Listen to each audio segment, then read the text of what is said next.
Ako lang po ang hayop na nalipat sa kabilang bahay. Ang mga kasama ko po, may brother ay mga tao. Ang hirap yan. Wala ko si Yuri, ikaw. Buhay pa rin talaga ang mga hayop. Yung may ingay, yung mga may ingay. Make up, gusto kita na mag-make up, maging close. Tekre. Ano yun? Ang patis? Bago ko na ligo. Bago na. Lisa, iligo tayo. Ayoko nga. Sasabihin kita ng patis. Ayoko. Nagkakilipit mo na ako para excited. Si Yuri yan. Yuri. Hermes! Si Hermes! Hermes talaga. Si Yuri. Oh my God! Si Yuri. Best friend mo ka. Happy ako! Excited ako! Sad ako. Si parang Hermes. Kumusta po? Hermes! Wala ko lahat ng maingay. Pinasok. Lahat ng maingay. Ayun, talaga. Happy ako. Sad ako. Master! Happy tayo eh. Ano mag-apag ko din? Si Yuri, Judy. Congrats! I wanna see Yuri! I wanna see Yuri! Uy, mag-message pa si Yuri. Mag-message pa si Yuri. Mag-message na. Yes! D-boys. Salamat. Ano? Ikaw, tingnan mo yung t-shirt ko. Bininat mo na ang liig. Ikaw, binating mo lang ng buto mo ngayon. Pinasok mo na lang sa ulo mo. Huwag yung panay, pinapuhog yan. Feeling. Bobo, pare. It's okay, it's okay. Girls, okay lang, okay lang. Part lang yan, part. Part. Part. Okay lang yan, part 1. Kayo daw yung pinaka... Sunod may part 2. Andito na kami, mga maiingay. Magpapaalam. Babay lang ako. Oh my God! That's good! Sorry talaga, guys.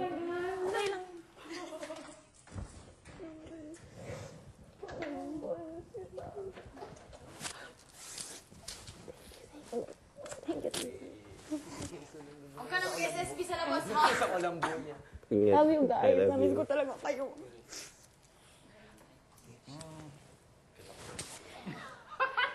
Kailangan.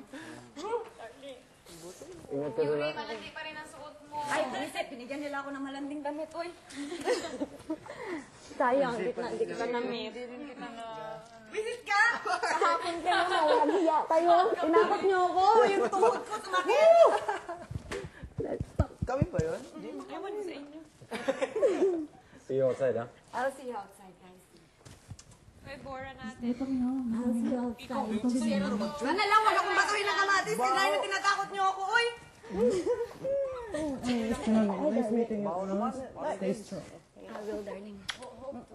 Get to know you. I will. Pa-special ka talaga. Yuri! Yuri! Diyos ko, ako pa, men. Yuri! Nagpa-special, nagpa-special, nagpa-special. Halika na kita. Love you, Yuri. Alam mo, partner. See you soon. Hoy, ang ganda, taray! Uy, oh my God. Oh! Bye, guys. Ihatin natin. Makikita ko na si Jen sa makikinig mo.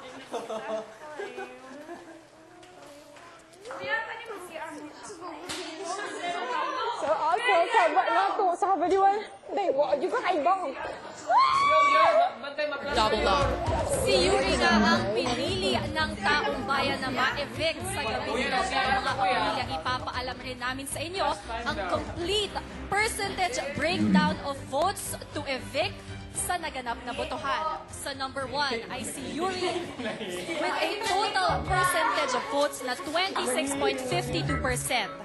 Sumunod naman sa kanya with a percentage of votes na 22.94% ay si Mariel.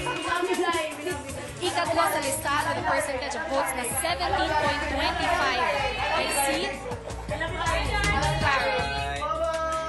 Ika-apat sa listahan with 9.80% of votes ay si Hermes. Ikalima naman with a percentage of votes na 7.01% ay si Rocky.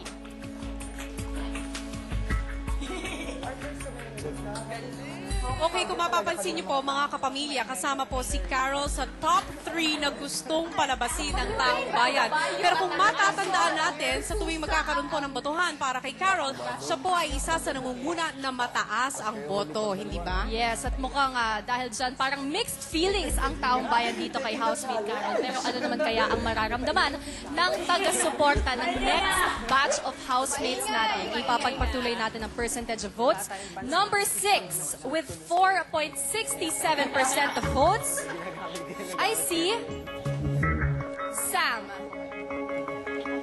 Number 7, with 3.90% of votes, Lalaway kami. I see Patrick. Number 8, with 1.60% of votes, I see Rika. 9th highest votes with 1.58%, I see Kathy. And at number 10, with 1.53% of votes, napakalapit ng boto ni 8, 9 at 10, ito, I see Kath. Neck to neck talaga ang naging labanan sa pagitan nila Kath, Rika, at Kathy. 0.05% lang ang lamang ni Kathy kay Kath, pero si Rika nakalamang lang ng 0.02%. So sobrang lapit lang talaga. Yes, magpapatuloy tayo. Ito naman po ang naging labanan sa 5 lowest percentage of votes to evict. Yan pa.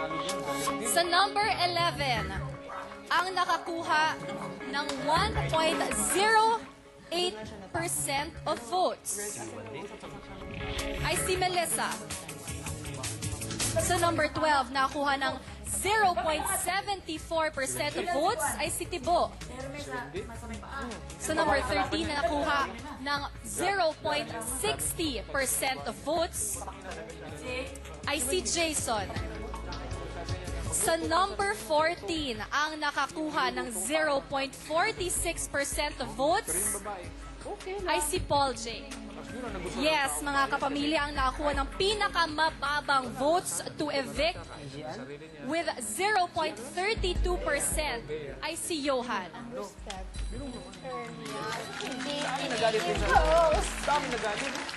Okay, grabe ang mga nangyaring botohan this week, ha? Talagang kakaiba. Kung mapapansin niyo po, si Melay lamang po ang babae dun sa top 5 na lowest votes. At mapapansin niyo, puro mga lalaki. So, ibig sabihin kaya nito, mas gusto ng taong bayan na puro lalaki ang mga housemates. O baka naman talagang hindi lang sila masyadong napapansin sa loob ng bahay ni Kuya. Kaya talaga napaka-interesting ng twist na to ni Kuya na vote to evict. Pero eto naman, masaya naman nating sasalubungin ang ating latest evictee kasama ni Mariel. Thank you, Bianca and Tony. At ngayon, ito na ang ating latest evictee, housemate, ex-housemate, Yuri. Nanalo. Hi, Yuri. Hello, kasama natin ngayon ang mommy mo. Here's Mommy Anna. Yes, alam ko rin na miss nyo ang isa't isa. Yuri, handa ka na bang makita ang outside world? Let's go, Yuri. Okay. Later, you'll have time to talk to your mom, okay?